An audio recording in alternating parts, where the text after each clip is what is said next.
Guys, and welcome. So, do you ever feel like you have a closet full of clothes, but you have nothing to wear? And you wear the same things again and again and again? If you had to guess what percentage of the clothing in your entire closet that you think that you wear, what do you think it would be?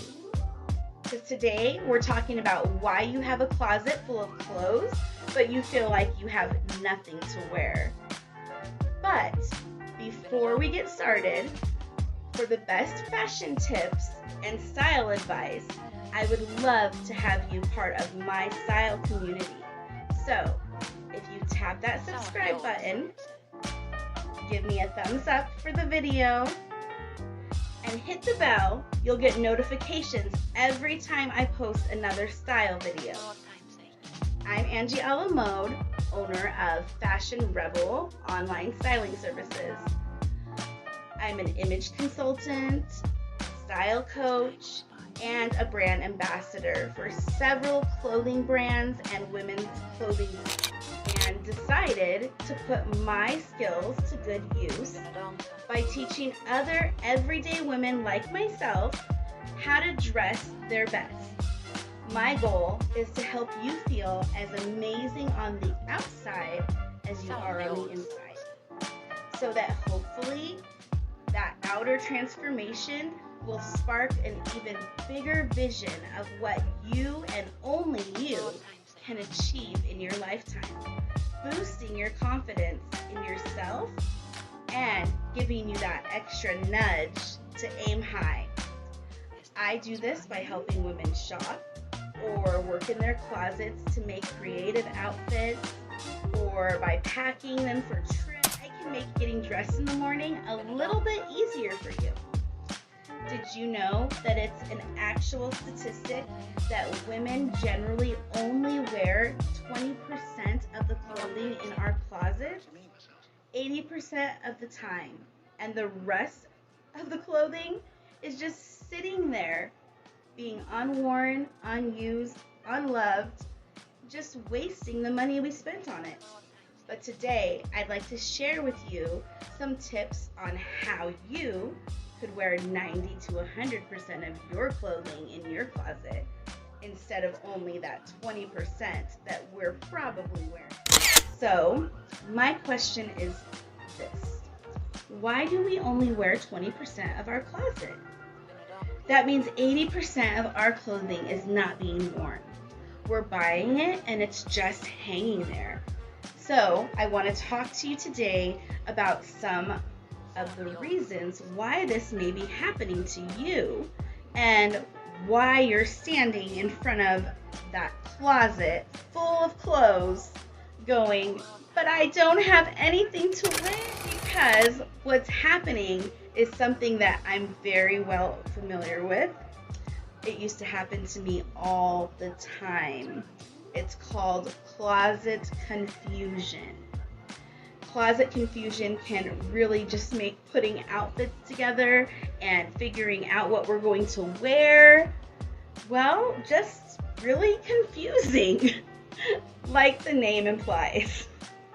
What causes closet confusion is when we have too many things, too many unrelated garments that just don't work well together. We didn't even know what we were looking for, or necessarily what our style even was back then. We just started buying things that tickled our fancy here and there.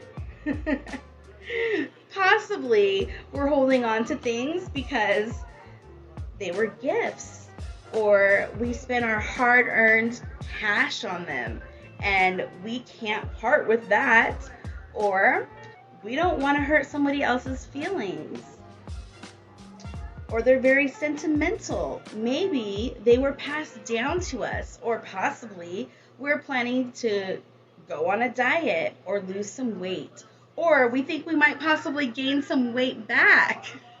Some of us women fluctuate in weight throughout the month, and so many of us have multiple sizes hanging in our closet at any given time. I understand that. We are never going to fit into all of those sizes again though. So my first tip for you, and the very first thing that I want you to do in your closet, is to make sure that the sizes that you have in your closet are all actually sizes that fit you right now, today, currently. Hopefully, this witching and yo-yo diet and stuff is something that we all go through. It's very common. I see it all the time with women. We all hope that we're going to lose 10 vanity pounds, or we think, I just lost the weight, and what happens if I buy all these new clothes in this size and I gain the weight right back? I don't want to waste my money. I don't want to have nothing to wear. I'll need these clothes again. So we hold on to those items that we love and hold so dear because it holds a dream or a fear for us. But those dreams and fears don't belong in our wardrobe. Only the clothing that we actually wear today do. So the very first step that I want you to take, if you have multiple sizes in your closet right now, is to get in there and take out everything that is not your current size now. You may have reservations about getting rid of some of these items, and you may not feel or good about it. That's all right. You can put them in a bin or in another closet in another room of the house, and we can revisit these items later and decide what to do with them at a later time. We don't have to tackle it all right now. For now, let's just get them out of the closet so that we can work in there and we're not overwhelmed. We don't need sizes that don't fit you in your wardrobe. Number 2 is to get rid of the things that you hate. Sometimes I'll get into a client's closet and I'll pull out something and I'll be like, oh, what about this? And the client will say, oh, I really hate that. Right, guys? There is no reason to have things hanging in your closet that you just really do not like. Whether it was a gift, whether you spent money on it, if you don't like it, you're not going to wear it. And it's just taking up precious space. And if it doesn't inspire some kind of joy when you put it on, it's time to get rid of it.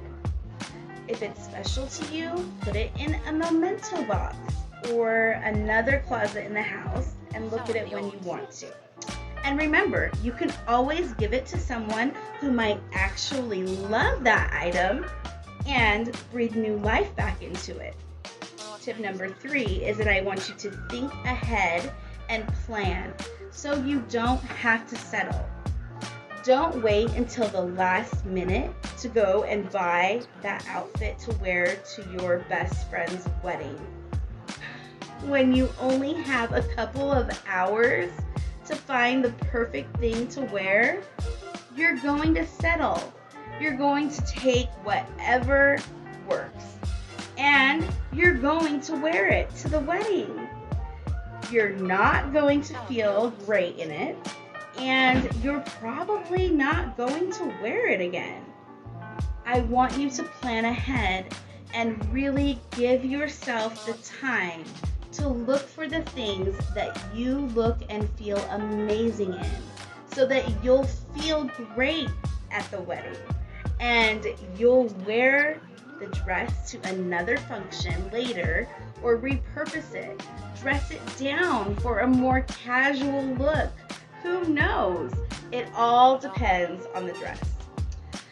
When you're shopping, I want you to take note of the things that you actually love. I want you to ask yourself, what is it that I love about this? Do I love the shape? Do I love the color? Do I love the way that it hugs my curves or hangs on my body? Do I love the details or that it's off the shoulder? Take note of these things so that you start to learn your personal style. preferences so that we can come to an epiphany on what your personal style actually is and is not. Why is it that I'm drawn to this piece? So I can look for similar features in the future. Tip number four is you're not playing with your clothes enough. You're not getting in there and making outfits. And lots of times we're just bored with the way that we're wearing our clothes. We're wearing the same top with the same bottom every time we wear it. When we need to get in there and mix and match things and spice it up a little bit and just have fun and get creative with it and see all of the great ways that we have to wear that item. You can create entire new looks with the same piece that you never knew you had. Tip number 5 is to be organized. Things don't need to be super cluttered, but they need to be visible. And you need to utilize your closet, your clothing, and your jewelry, and other accessories as well. What works for me is by type and color, but you do what works well for you, personally. Organize those shoes and purses too. I really think that you're going to use all of your pieces more if you can see them and you know they're there and you don't forget about them. You can see how they look together when they're by other things because nothing is crowded. It's all organized. My number 1 tip for you is to have a closet that works well together. Okay, I've been in a lot of closets lately, and a lot of people have only basics or only specialty statement pieces or only patterns and prints. You need a good mix of everything in order to make a good, complete wardrobe and stylish, cute outfits. Not only should your closet be well-rounded, but it should also work well with other pieces in your closet. So you need good basics, you need good prints, you need lots of statement pieces, as well as layering pieces. You need all the essential components to an outfit. Different textures. Keep in mind, in terms of the fit that you want your pieces to work well together, have a bunch of baggy bottoms and baggy tops, or you're gonna look like a big bag lady. You'll be completely off balance and it just will not look good. It won't be flattering. You need to balance yourself with more form-fitting bottoms and a looser top, or vice versa. Always try to balance things out. So have a good mix of form-fitting and loose and neutrals and bold colors and prints and solids and special detail pieces that make you, that make you feel like I'm making a statement in them. I have a lot of colorful patterns as well as neutrals. Make sure that the colors blend well together too. Can my clothes be worn in many different ways? And my final tip for you, a list of what you need, what's missing from your wardrobe right now, or what's hot, a new trend that you want to try out and add to your closet. You want to sprinkle it in to freshen it up and make it more modern for this upcoming season. So now that you have all my best tips for your closet and wardrobe, I want you to go back and really think about your wardrobe and where is it causing you the issue. Is it because you have all of your jewelry stashed away in a shoebox and you can't see it? Or is it because you have way too many clothes in there that of all different sizes and multiple things in the same color, giving you closet confusion? Is it because you don't know what you're missing and don't have a list of what you need, so you don't see that you need more basics so that you can wear those items and create full outfits that are creative. Pair it with your patterns and textures and detailed pieces beautifully. So I hope this helps so that you don't have to stand in front of your full closet full of clothes and say you have nothing to wear next time. And if you have any questions or you need any further explanation about any of the steps in my closet transformation for you, go ahead and reach out to me personally. I'm always here to answer questions and to help. I just want to see you